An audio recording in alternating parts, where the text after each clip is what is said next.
Okay, here we go. So once you are done with your MCQs and you have secured more than 250 points on your MCQs, the next section of your exam would be essay exam, and you will see this window. You will see scenario 1, and there will be numbers mentioned that could be a maximum of 6 to a minimum of 1 or 2 questions within the same essay type, and you will have 30 minutes. So once you see the overall composition of the essay type, you can just click start. And okay, and this is your first essay type. You will have question number 1 out of 4, and this is the question, and this relates to the whole information on the whole essay type. So the first thing that you should do is just have a quick read of the whole essay type. Do not go in deeper detail because you will have to refer to this information again and again. So this is the essay type panel.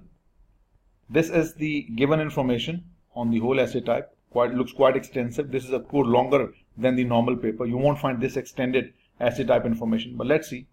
And you will have this question here. You will type your responses in this field. Remember, your Control V, Control X, Control A will not work on the exam simulation, the real exam. So what in fact you will be doing, like for example, I have to write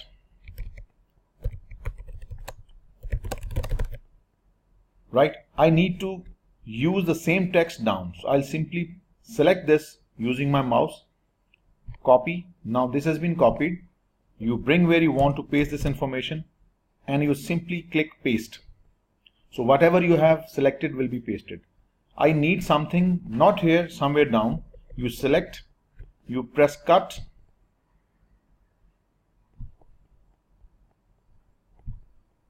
and you simply paste where you want to. This may be not fully functional because this is control. Here we go. Cut, and you click paste. So maybe it's not fully functional. This is Glime online system, so maybe the buttons are not fully operational, but this is how you should proceed. Cut, copy and paste. Control V, Control A, Control X will not work, right? So once you have reached the essay type, cursory go through the whole information, and before that it's better to move on and see how many parts you have been given, because sometimes you are given an essay type with 4 questions, and each question has subparts. Like question 1 has part A and B, question 2 has 1, 2 and 3, 3 has just only 2 parts, and 4 again 4 parts. This is possible. So once you go through all the questions from 1 to 4, so you will have an idea that how many total questions with subparts are there, so you can allocate your timings accordingly. So that's very important. So after doing that, you need to read the whole information cursorily. Do not go in detail because you will be repeatedly referring to this information while you're attempting your essay type. So it says, Constructo Incorporated is a manufacturer of furnishing for infants and children. The company uses a job order cost system and employs a full absorption accounting method for cost accumulation, direct material, direct labor, variable or fixed overhead. Constructor's work in process inventory at April 30th, year 8 consisted of the following jobs. There are 3 jobs in process. The codes of the jobs are given.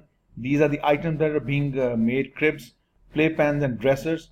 These are the units that were being worked upon, and this is the cost that has been incurred so far. And remember, it is work in process inventory. They are not completed units, right? And these are the costs that have been incurred so far. All right. It says the company finished goods inventory, which Constructo evaluates using FIFO method, first in first out. That is the logical flow of goods. You work more on the initial products, and then the later products are worked upon later. So your finished good item during the period include cribs, strollers, carriage, dressers and playpens. These are the quantities, these are the unit cost information, and this is the accumulated cost so far. So this is the finished goods inventory at the start of the period. Finished goods inventory at the start of the period. Constructo applies factory overhead on the basis of direct labor hours. This is the overhead application rate. The company factory overhead budget for the fiscal year ended May 31st, year 8 totals 4.5 million. This is your estimated overheads, variable and fixed combined, and these estimated overheads are to be planned upon 600,000 direct labor hours. So estimated factory overheads 4.5 million, estimated labor hours 600,000, and this is the basis on which you will allocate or absorb your overheads to your jobs. Through the first 11 months of the year, a total of 555,000 direct labor hours were worked, and total factory overhead amounted to rupees 4,273,500. This is your actual overhead. This is what we planned. Definitely there will be under and over absorption, but that's not the issue right now. And then it says at the end of April, the balance in constructors material inventory account, which includes both raw materials and purchase parts, was 668. Additions to and requisitions from the materials inventory during the month of May included the following. These are your raw materials additions, 242, and these are the purchase parts. Out of these, what you have allocated to various jobs, job CBS 102, this much, these many units of raw materials for PLB. These are all the job codes, and these are the purchase part for these specific jobs. So these are the raw materials and the parts. Like for example, this PLP 086, we incurred 3,000 raw material for this job, and we purchased 10,800 worth of parts for this job. So both of these will go in the computation of the total cost for this particular job, PLP 086. Okay. Then we have, during the month of May, constructors factory payroll consists of the following. We had a separate cost accumulation system for payroll. We trace the job, like the payroll we pay, it can be traced to each job this way. We spent 12,000 hours on this job, incurring this much cost, 4,400 in this job, 14,000 in this job, 3,000 indirect labor hours paid this rate. This is the supervision cost. So this is your total factory payroll. Fine. Next. Listed below are the jobs that were completed and unit sales for the month of May. So these are the items that we completed. We completed cribs, playpens, strollers and carriages. These are the units completed. And out of these are shipped out. Out of 20,017, 500 shipped out. Playpens, 15,000 completed. There must have been some opening stock. So out of the total, we shipped out 21 and then so on. So this is the whole information about various jobs. This is job order costing, asset type. Now the first question. It says, describe when it is appropriate for a company to use job order cost system. We know very well. Job order costing is recommended when the production is customer driven. When we are working on a particular project that is customer driven.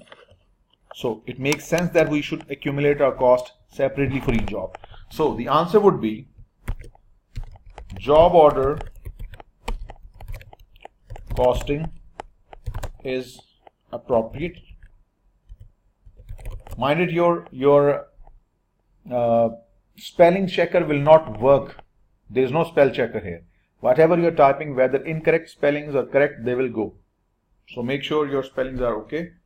So job order costing is appropriate in any situation where costs can be readily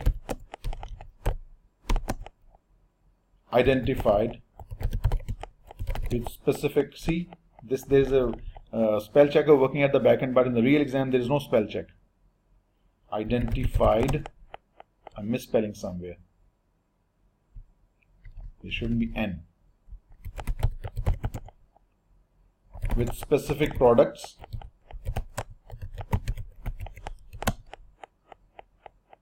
contracts, projects,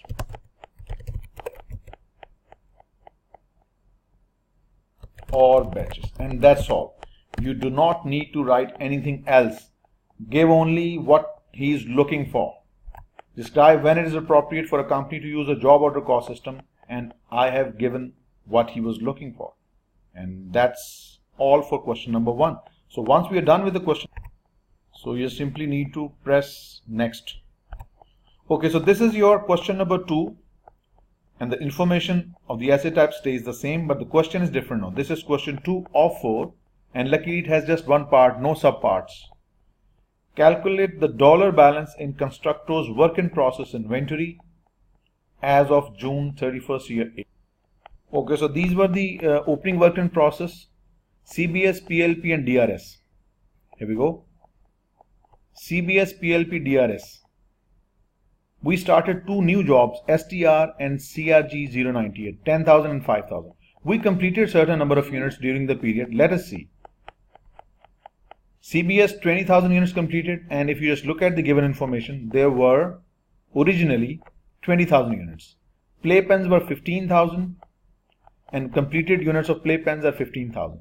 These strollers and carriages, if you just look at them, they were started upon work during the period. Here we go. These strollers and carriages 10,000 and 5,000, and if you look at the completed units, 10,000 and 5,000. It means out of all these jobs, CBS, PLP, DRS and these 2, this one is complete. Let me mark this with pen as well. This one is done. This one is done because we see the full number of units at the end. This is done, this is done. The only job that remains unfinished is these dressers.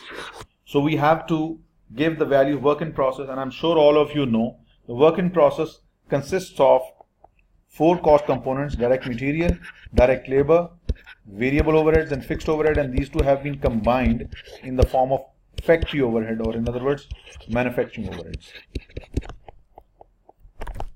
Alright. So that means that out of the jobs that we were doing, only the job that remains incomplete is dressers. And this job, which was already work in process at the start of the period, it is still unfinished, and we have added this much cost to this job. We have already added this much cost, and we have added further material, we have added further labor, and we have added further factory overhead. So let us write it down. Work in process, and you just simply can write work in process, and we can write WIP because it is understood. That's how he uses. So work in process only for dressers, because this is the only item that remains unfinished, is equal to opening stock plus OS. He uses it this way: opening stock plus raw material issued, raw material used, plus components or parts purchased, plus direct labor, plus factory overheads. And that's all. I'm not going to tabulate this information, factory overheads. And in the next step, I'm going to put the numbers. So work in process, WIP, is equal to, look at this. This is the opening value. 250,000 is the opening balance of this job, which is still incomplete. So I'm going to write $250,000 plus, in the same order, the raw material issued to this job is given here. It's all there, just the information is quite scattered. Addresses 124,000. You will write $124,000 plus, just in front of the raw material issued, we have the purchase part for this job, $87,000. $87,000. If you've already written down on your scratch paper, you'll simply see and copy it there, type it in. So since we haven't written the scratch papers, I'm directly writing on it. So we have the opening value, material, purchase components. I have to have the labor as well, and this is the labor cost, guys, for dressers. It says for the dressers we have incurred 19,500 labor hours and at a certain rate, and the total labor cost is 200,500. That is $200,500 for the labor. And last, and this is a little tricky, the factory overheads. See, all are done. Let me just show you. Except factory overhead, we have the opening stocks value of the work in process, raw material, parts used, and direct labor. What remains is the factory overhead. If you just look at the given information, guys, it is given very clearly that the overhead is to be applied on the based upon the labor hours, since the overall manufacturing overhead is expected to be 4.5 million and it is to be driven on 600,000 labor hours. So that means, so it's going to be 4.5 million divided by 6,000 is about 7.5 per labor hour. So factory overhead is applied at the rate of $7.5 per labor hour. Now, how many hours for this job were worked?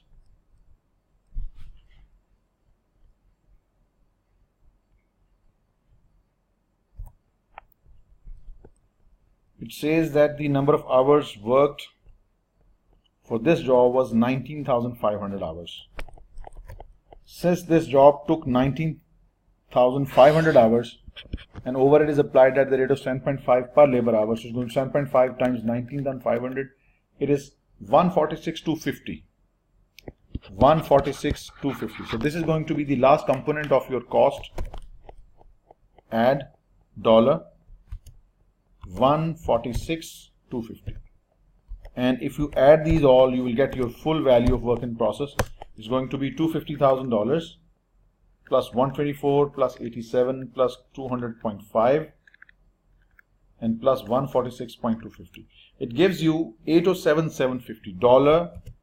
$807,750. That's the value. Simple. Like you want to show some further workings, so you can give notes here, like for example direct labor. In fact, we don't need directly indirect labor, we need factory overheads first. FOH rate, so we just calculated that to be 4.5 million, just for ensuring that we can show what we have done, upon 600,000 labor hours. It's equal to $7.5 per labor hour. This is our overhead rate, right? And we can calculate FOH applied this way. FOH applied is equal to, since 19,500 labor hours were worked at the rate of 7.5, so we got our FOH applied, just to make sure that we have given the workings needed for this question. Done. We are done with this. This part is done. So this is your question number 3. Calculate the dollar amount related to the play pens in Constructor's finished goods inventory as of June 31st year 8. Right?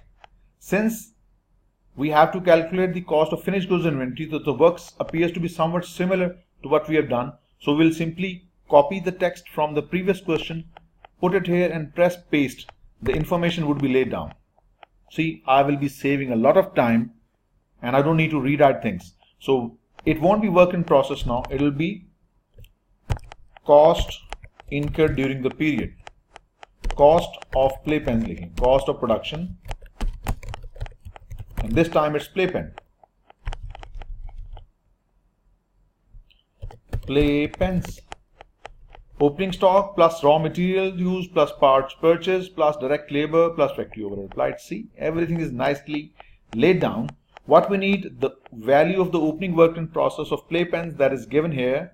It was 420. See, you save a lot of time. 420. Next, purchase parts and the raw material. Here we go. This 3000 here represents the raw material. You plug in the number 3000 for the raw materials purchased. Next, 10,800. This 10,800 represents your purchase parts. The next component is direct labor. The labor is given here. For play pens, it's 43,200. 43,200. 43,200. Plus factory overhead applied. FOH rate is already calculated. FOH applied for this job. Since we have 4,400 hours for the job, we'll write 4,400 multiplied by 7.5. This will give you FOH applied. See, you save a lot of time. It is 33,000. 33,000. This is for FOH applied. Change this here as well. 33,000 and just add it up here. It just needs bit practice. You will manage it, inshallah. This is the first time you're doing it on any computer simulation. So with the practice, we have a lot of assay types on our testing module. And if you really take it seriously, many people have taken it seriously. If you do take it seriously, then examiner will take you seriously, surely. 420 plus 3000 plus 10,800 plus 43,200 plus 33,000, it gives you a total of 510. Guys, this 510,000 is the total cost of production on the units that we produced during the period. Let us see how many units did we produce during the period and what is the balance in the closing stock. Okay, so since there were 15,000 units that were worked upon, this cost $10,000 is the cost of producing 15,000 playpens. So let us calculate the cost per unit. It will be equal to the total cost that we have incurred on these 15,000 units divided by the number of units, that is 15,000. So it will give you the per unit cost, and which is going to be 510 divided by 15,000. It is 34, exact $34 per unit, $34 per unit. Okay, still we do not know how many units are there in the closing stock. We can find it out. We already had 21,000 units in the opening stock. Yes, 21,000 units in the opening stock. We produced 15,000.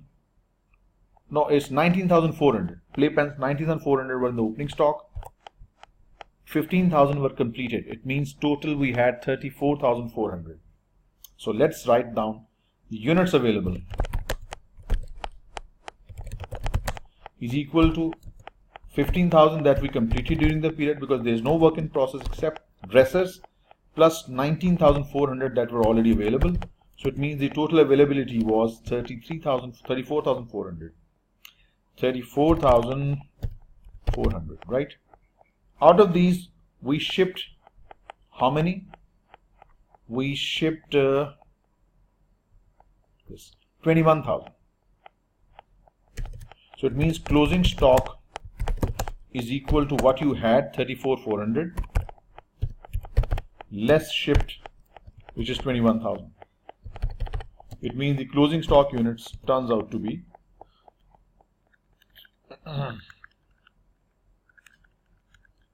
13,400. So these are the units in the closing stock, 13,400. We need to calculate the value of closing stock. Value of closing stock, you can write CS also, means closing stock of playpens is equal to, we have 13,400 units in the closing stock, and the rate for each unit is 34. We calculated this here. This is 34 per unit. So entering this rate here, 13,400 times 34, it gives you a total valuation of 13,400 times 34. It's equal to 455, 600 $455, 600. So this is how you will lay down your information. It is always suggested that you do your rough working or squiggles on your scratch paper. Once you're done with it, you simply keep your scratch paper in front of you and just quickly type the information in this word editor.